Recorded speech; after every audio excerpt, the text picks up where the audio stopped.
इस जगत में, इस प्राणी जगत में आदमी सबसे बुद्धिमान व्यक्ति है।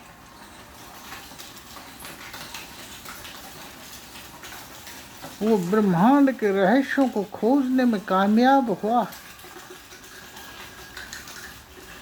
परंतु अद्भुत बात ये है कि आदमी आज भी कंफ्यूजन में है।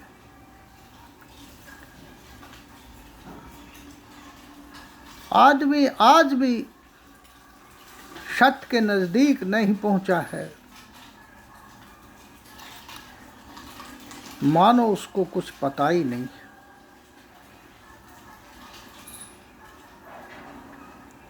इस सृष्टि में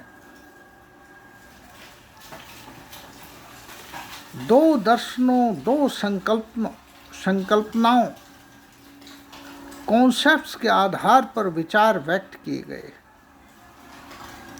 एक तो अध्यात्मवाद है और एक विज्ञान है। दर्शन ने इन दोनों विषयों पर अपनी अपनी बात कही है, परंतु मूल बात ये है कि आदमी क्या कर सकता है और क्या नहीं कर सकता, ये तय नहीं हो पाया। अध्यात्म तो कहता है कि हमें अपने अहम को त्याग कर सब कुछ परमात्मा पर डालकर कार्य करने चाहिए। भक्ति करो चाहे कर्म करो, सब उसी के ऊपर छोड़कर करने चाहिए। यदि ऐसा होता तो इसका अर्थ ये हुआ कि जो हम कार्य करते हैं उनका कोई महत्व नहीं। अगर हम अहम को त्याग देते हैं, संकल्प को त्याग देते हैं, तो जो हो रहा है वो अपने आप हो रहा है।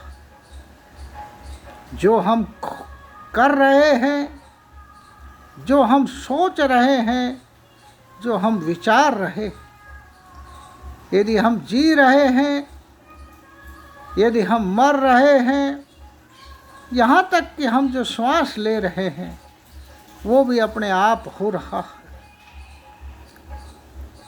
एक और यही अध्यात्म कहता है कि संकल्प अगर आदमी कर ले तो वो कुछ भी कर सकता है, क्योंकि आदमी को कर्मों के फल मिलते हैं। जब आदमी कर्म के फल का भोगी है तो इसका मतलब कर्म आदमी ने किए हैं, उसका फल उसको मिलेगा। तो अहम का त्याग हो नहीं सकता। अहम के साथ कर्म बंधा हुआ है, संकल्प अहम के साथ बंधा हुआ है, इसलिए अहम आदमी को आदमी नहीं त्याग सकता। इसीलिए तो उसको कर्म का फल मिलेगा। ये दोनों बातें विरोधाभासी, ये दोनों संकल्पनाएं, ये दोनों कॉन्सेप्ट्स कॉन्ट्राडिक्टरी हैं। एक डिटर्मिनिज्म, नियतिवाद है, तो दूसरा कॉन्सेप्ट संकल्पवाद है, हमारी विल है। आइंस्टाइन ने ये कहा कि आदमी कुछ भी कर सकता है अगर उसकी इच्छा हो तो, परंतु वो इच्छा कर ही नहीं सकता, क्योंकि उसकी इच्छा तो पूर्व निर्धारित घटनाओं के पर आधारित है। इसलिए आइंस्टीन इतना बड़ा वैज्ञानिक नियतिवाद के में विश्वास करता है। अगर हम बारीकी में जाएं तो हम पाएंगे जो भी हम करते हैं वो हम खुद नहीं करते, हमारे से कोई और करा रहा है।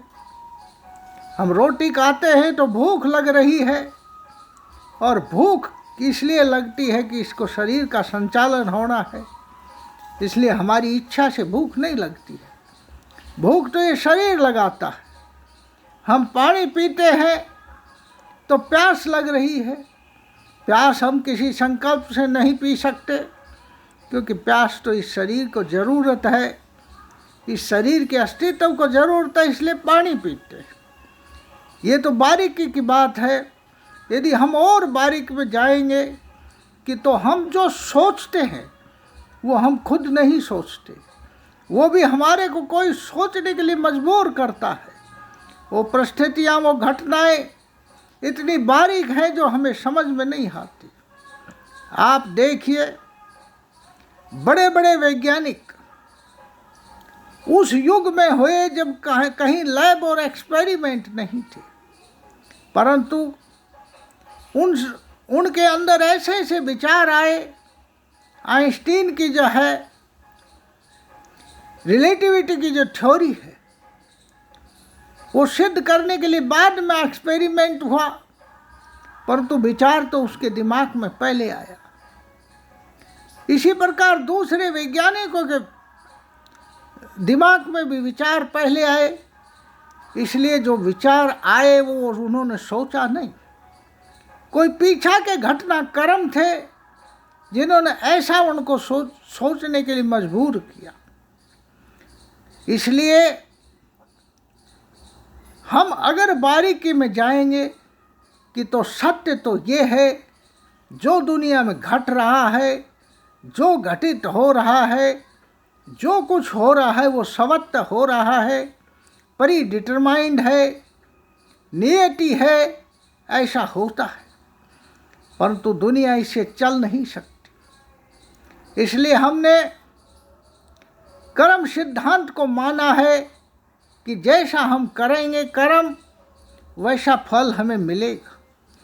ये भी नियतिवाद का हिस्सा ही है, क्योंकि कर्म हम कर नहीं पाते, कर्म भी हमारे से कराए जाते हैं। सत्य तो ये है कि जो उनका फल मिलता है वो भी नियति के कारण मिलता है, परंतु व्यवहार में नियतिवाद को स्वीकार नहीं किया जा सकता।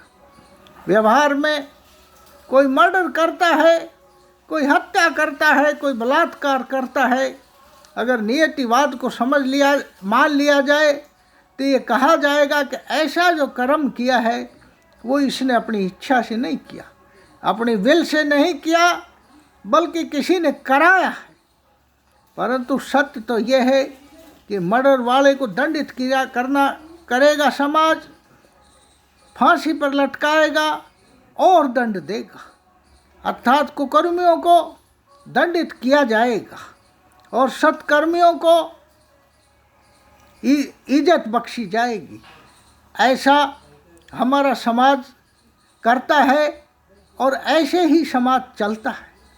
अगर समाज में नियतिवाद को मान लिया जाए तो ये होगा कि कोई कुछ भी करे उसको कोई दंड नहीं मिल सकता। इसलिए व्यवहार में हम कर्मवाद के सिद्धांत को ही मानते हैं, परंतु अगर हम बारीकी में जाएं तो ये सारी सृष्टि जो कुछ हो रहा है ये पीछे की घटना कर्मों का परिणाम है और उसी का रिजल्ट है जो कुछ हम करते हैं। इस बात को महात्मा बुद्ध ने समझा था और उन्होंने कोशिश करी थी कि नियतिवाद घटनाओं के परिणामों को और संकल्प को साथ जोड़ा जाए और उनके जो सिद्धांत सामने आए वो सत्य के नज़दीक से थे, परंतु उन्होंने नियतिवाद और कर्मवाद दोनों को जोड़कर एक प्रकार का व्यवहारिक दुख को दूर करने की तकनीक प्रस्तुत समाज में पैदा की, मानव जाति को प्रस्तुत की और जिसका परिणाम हुआ कि सारे संसार में उनकी एक बात अहिंसा परमो धर्म के रूप में फैली। यद्यपि अहिंसा पूर्ण रूप से इस समाज में आज भी स्थापित नहीं हो पाई, क्योंकि मानव मस्तिष्क अपने आप नहीं चलता है, बल्कि वो प्रकृति की घटनाओं का एक इवोल्यूशन, एक विकास है, और धीरे धीरे वो विकसित हो रहा है। जैसा प्रकृति चाहेगी, जैसा नीति चाहेगी, वैसा ही परिवर्तन होता रहेगा।